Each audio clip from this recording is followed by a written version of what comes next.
చూస్తున్నాం. మరి ఇజ్రాయేలు జనముల గురించి ఇంతగా ప్రలాపిస్తున్న ఇర్మియా గారు ఆనాతోతు గ్రామంలో ఉన్నాడు ఆయన.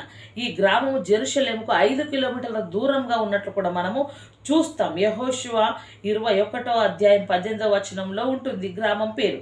అదేవిధంగా మొదటి రాజులు 3:26లో కూడా ఉంటుంది, మనం చూసుకోవచ్చు. కానీ ఇర్మియా గారు ఈ గ్రంథంలో కఠినమైన బాధలను అనుభవించాడు. కఠినమైన బాధలు అనుభవించినను ఆ ఇర్మియా ప్రవక్త 40 సంవత్సరములు ప్రవచించినట్టు మనం చూస్తున్నాం. 40కి మించి కూడా మనం చూస్తున్నాం. 40 సంవత్సరములు దేవుడి మాటలను ప్రవచిస్తూనే వచ్చాడు, చెప్తూనే వచ్చాడు. అలా సంవత్సరాలు ప్రవచించాడు.